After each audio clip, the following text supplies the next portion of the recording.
안녕하십니까. 지금 우리 주식은의 송프로입니다. 벌써 어느덧 한 주를 마감하는 금요일이네요. 다시 만난 7000포인트 대한 내용을 가지고 이번 주 이야기 마무리해보고자 합니다. 그렇다고 하면 지금 같이 시작해 보도록 하겠습니다. 먼저 간밤에 마감했던 뉴욕 증시는 전장 대비 0.13, 0.81, 0.65 정도로 마감을 했는데, 일단 기본적으로 이번 주에 미국 증시는 변동성이 아주 눈에 띄진 않았습니다. 그냥 기본적인 추세를 계속 유지를 했고, 강세 국면에서 크게 흐름이 바뀌지 않는 모습 속에서 마감이 됐는데요. 특히나 그저께는 CPI가 있었고, 어저께는 PPI가 있었는데 상당히 등치가 있는 지표라고 말씀을 드렸죠. 해당 지표들이 마감이 됐지만 일단 지표에 대한 표면적 수치는 괜찮았습니다. 예상치를 하회했고, 예상치를 하회했다라는 얘기는 물가가 현재 안정적이다라는 것을 표현하는 부분이기 때문에 연준이 금리 인상 속도를 조절할 수 있다라는 기대감이 시장에 팽배하게 됩니다.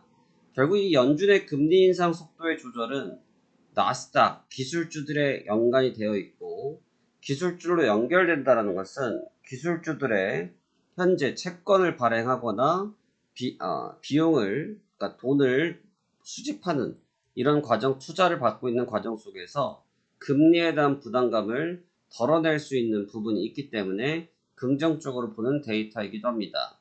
그래서 해당 지표들이 있을 때는 사실 변동성이 굉장히 큰 편인데, 변동성이 굉장히 크기보단 그냥 안정적인 무난한 상승세 속에서 한 주간을 목요일을 마감을 하였습니다. 채권 지수 역시 크게 변동을 못 가져왔고요. 원래 이제 채권이라는 것이 변동성이 작게 움직입니다. 채권이 사실 변동성이 크면 그만큼 그 상황 자체가 좋지 못한 걸 반증하는 부분이기도 하기 때문에 채권이 높은 변동성을 보이는 건 정상적이지는 않습니다만, 일단 지금으로 놓고 볼 때는 크게 움직임에는 문제가 없었다. 하지만 물가의 안정세에 비해서 그렇다고 적극적으로 반영받고 있는 것도 아니다라는 생각이 드는 흐름을 보였습니다. 국제유가 역시 마찬가지로 82.18, 81.25 구간대에서 움직이고 있는데요.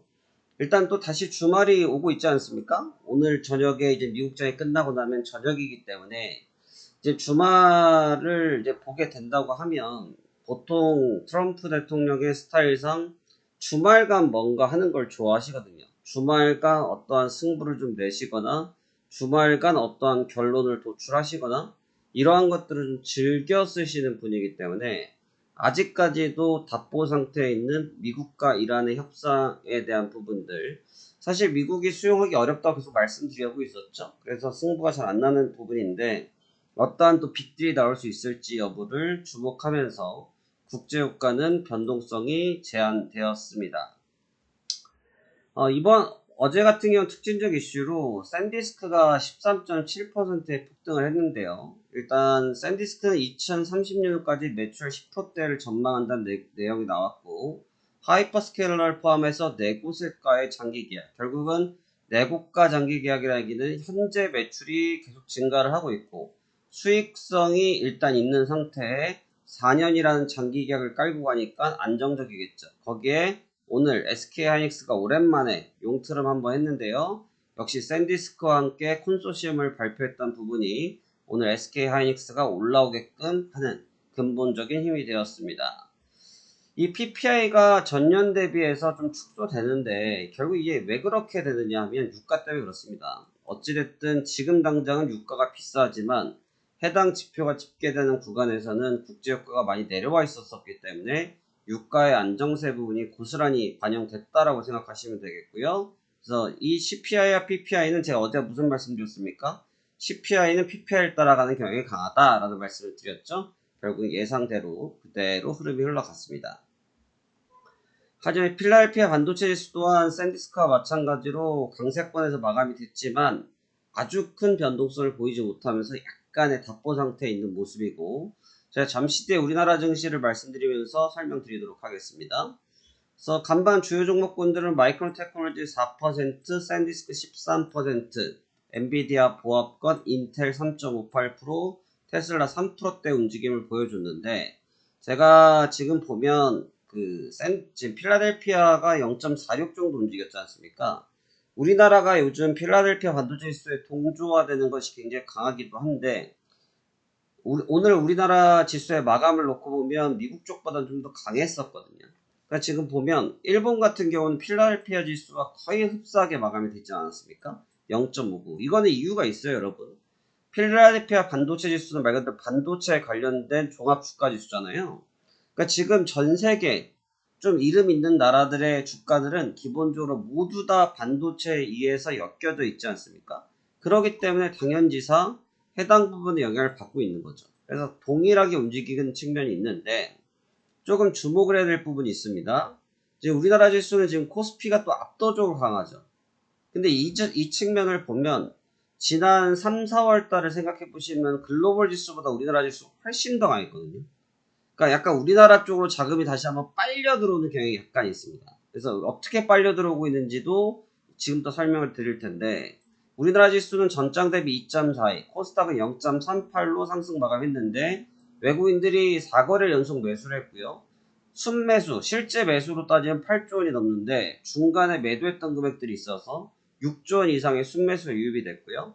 코스피가 개장 초반 7,000포인트를 돌파하면서 매물 소화를 가속하고 있습니다.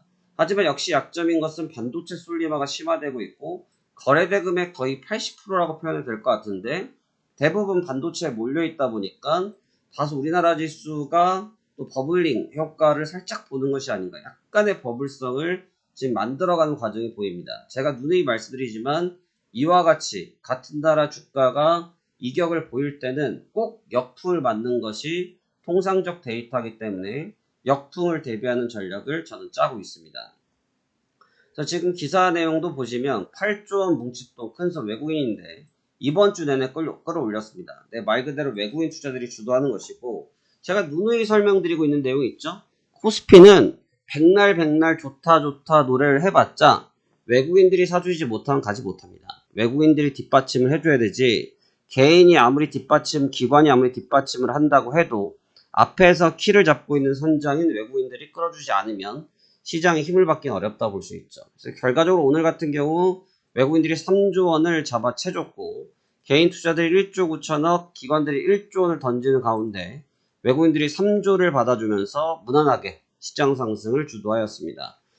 그래서 완벽하게 제가 그림을 그려드렸던 계단식 상승 패턴을 잘 만들었고요. 역시나 매물층을 중간중간에 만들면서 올라왔기 때문에 쉽사리 무너지지 않는 강력한 에너지원을 만들었다는 것이 현재 가장 큰 장점이라 말할 수 있고, 이미 앞서서 코스닥은 그와 같은 형태를 만들었는데 이번 주는 사실 소외를 당하면서 고점에서 이렇게 행보를 했죠. 행보를 하더라도 중간중간 매물이 터져나왔지만 무너지지 않는 이유가 뭐다? 바로 이런 구간들에서 두터운 지지층들을 만들었다라는 부분이 시세의 붕괴를 만들지 않았다 보실 수도 있습니다. 결과적으로 어떤 개념이냐면 시장은 너무 간단 명료하거든요. 매물을 어느 정도까지 끌고 가느냐, 매물을 어느 정도까지 시장이 잡아주고 있느냐, 유동성이 얼만큼 공급되어지고 있느냐, 뭐 이런 것들이 결국은 싸움의 핵심 키워드이기 때문에 현재 진행 중인 외국인 투자들의 매수세는 그렇게 나빠 보인다고 생각되어지지 않고, 코스닥도 이미 지난주에 그런 모습을 보인 가운데 주가의 키 맞추기가 일부 나타났다. 다소 외국인들이 코스피에 몰린 것만은 부담은 또 있다. 이 정도로 정리하시면 될 것 같고요. 그러니까 보시다시피 거래대금 상중위가 불과 한 달 전 방송했을 때처럼 또 몰빵치기 시작하죠. 하이닉스, SK스퀘어, 삼성전기.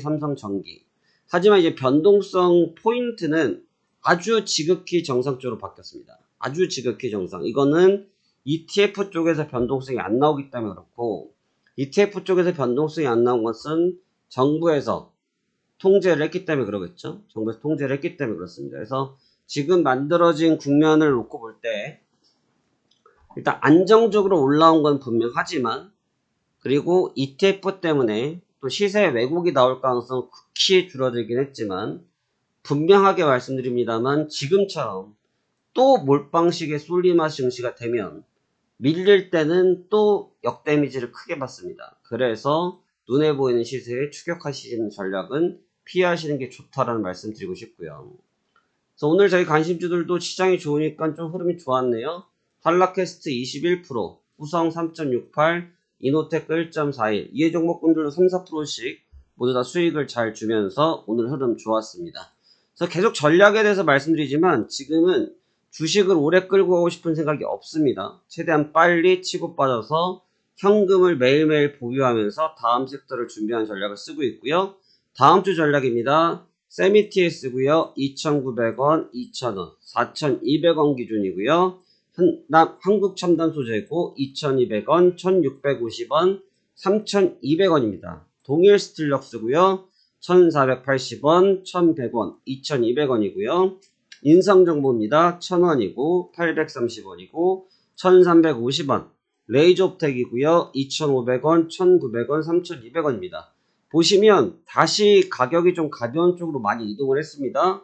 왜 그러냐면 지금의 포트폴리오가 너무 솔리바가 심한 게 뻔해서 이렇게 된다고 하면 또 중소형주의 단타장이 또 나올 확률이 높다고 좀 분석을 하고 있고 그 결과들이 계속 도출되고 있기 때문에 그런 맞춤 전략을 풀어가는 것이 좀 더 유리하다고 생각이 들고요.